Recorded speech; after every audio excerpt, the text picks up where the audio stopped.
were not going to go up, so they couldn't eventually pay it back. That was a limited process that would blow up. And now they're taking the steps to recoup from that. They're basically taking back all those houses. Remember, they made loans. The people who can't pay, screw them. They've paid for 10 years on a house with a 20-year loan. They're losing everything. All that money they put in, it's gone.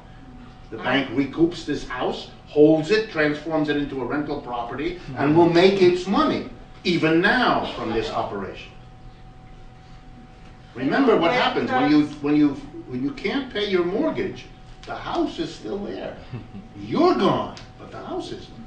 And the house is taken back to be used in a new program of these banks, and so forth and so on. There are major bank processes, for those of you that are interested, that are sweeping across the United States today, buying up all these foreclosed homes at a song and transferring them into rental property. They're approaching, millions of Americans are going to have this experience in the next 5 years.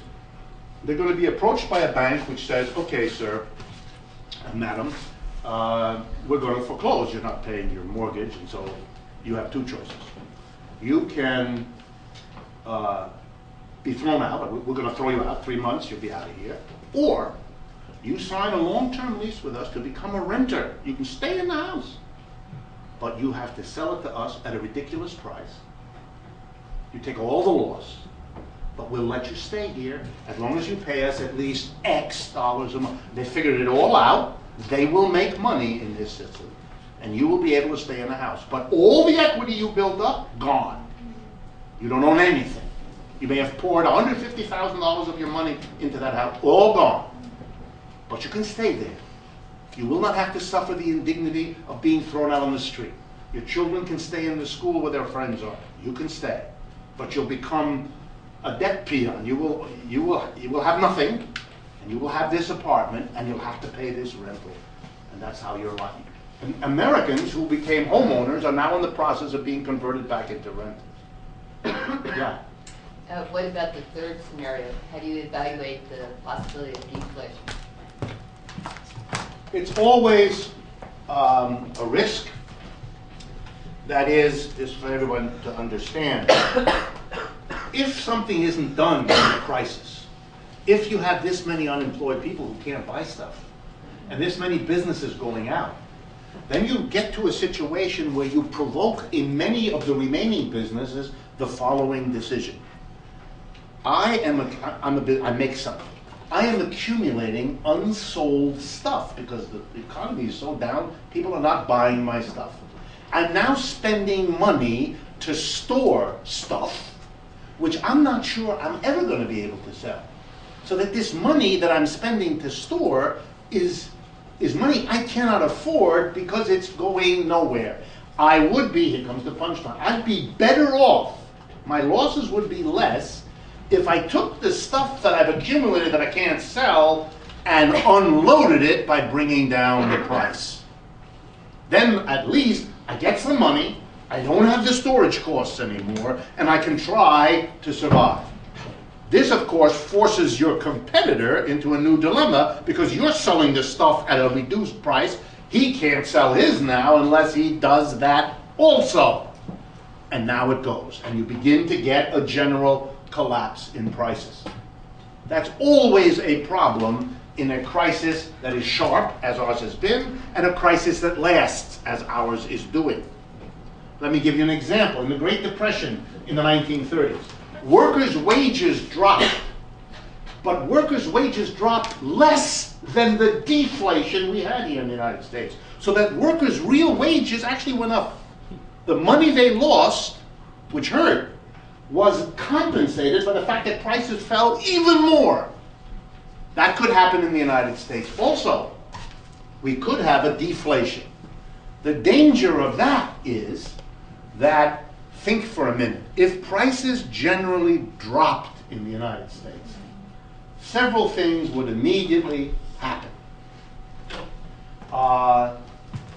Not only would the goods you buy drop, but your wages would drop too, because every employer would be desperate since they were getting less and less money for what they sell to pay less and less for the goods they buy, the inputs, the working wages, and so on. Everything, that's what deflation means, all the prices, wages and included go down. We're a country that's heavily in debt. Always have to remember that. When you have a debt, it's fixed. I owe Joe $50,000. If all the prices go down and my wages go down, the burden of that fixed debt becomes larger and larger. We now have a whole generation of young people graduating from college carrying huge debts. If there's a deflation, they default. En masse, they cannot. Their wages will go down, the price of everything will go down, but their debt is fixed in dollars. So what you have when you have an inflation, a deflation, is a whole nother set of social problems provoked by that very prospect. So my guess is that that's so frightening to the people that another reason among the many to pump more money in is it prevents that.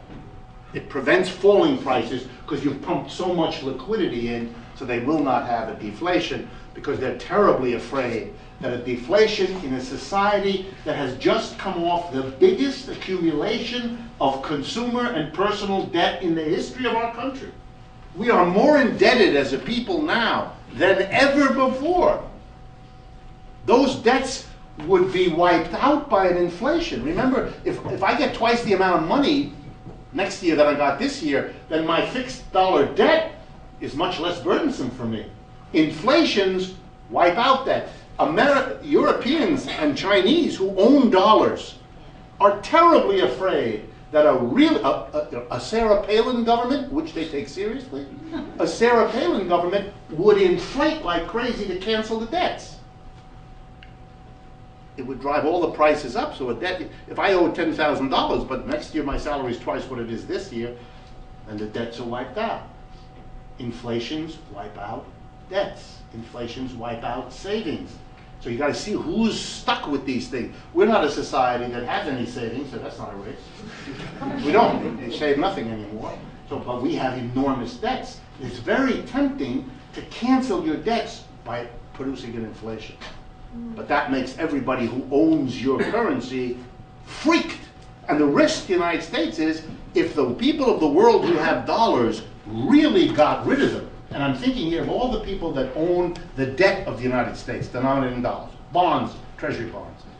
If you know how this works, if everybody dumps treasury bonds, the interest rate, which is the obverse of the price of the bond, goes up. If the Chinese unloaded tomorrow half, even a third of their holdings of treasury, interest rates would spike in this country. That would end our housing market, that would end the automobile market, that would throw us immediately into another deep recession. And Washington understands that. That's why it cannot do anything about China except make a lot of silly noise. Mr. Obama makes occasional sentences about that. Mrs. Clinton makes occasional sentences. And that is not serious business. The Chinese are in a position to call these shots, and they do, and they don't hesitate about it. Yeah? Okay. I have two questions. I don't know if I may. Yeah? Sure. So the first one is concerning just this last issue. And I would like to ask you what you think about the proposal or the angry proposal of the governor of China Bank, central bank, to issue an international currency. Yeah? For this problem. And the second issue is something more deep, I think, which is my idea. I would like to know what you think about that. Is the other side of the coin, I think, of the financial crisis, which is the labor market flexibility. The labor market? Flexibility. Mm.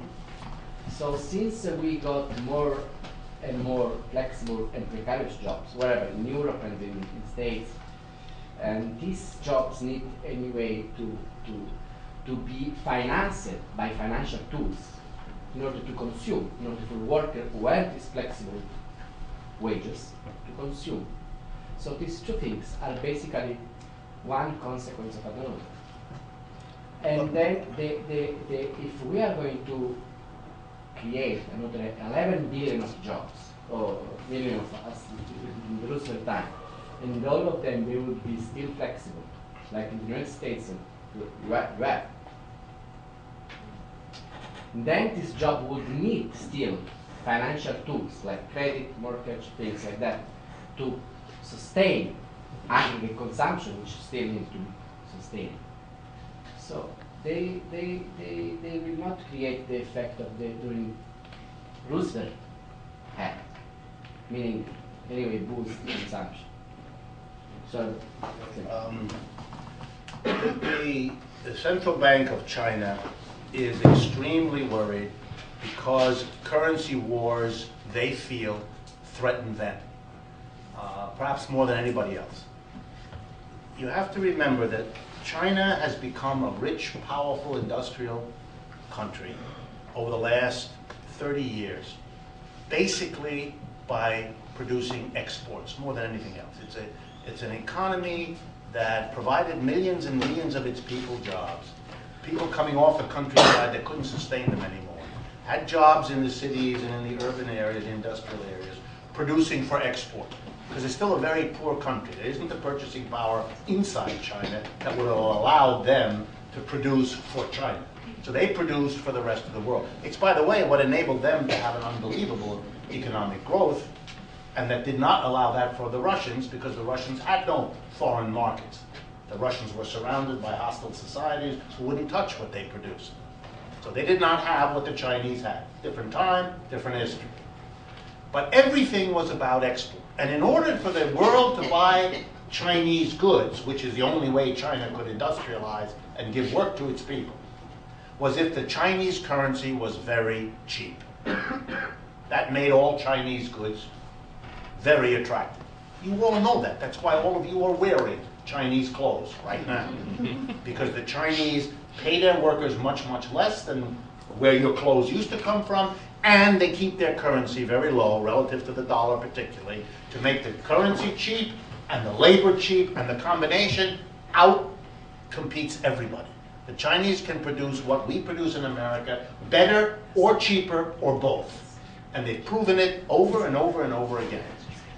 And they will shortly be delivering a car to the United States which does it in spades. So they want to control the currency world. They don't want a currency war because they think however this plays out, they've had it very good for 20 years. It's what allowed them to become rich and powerful relative to what they were, become a major player in the world, which they haven't been for a long, long time, and to be able to keep their society together. I think I've mentioned it to you before. It's one of the greatest migration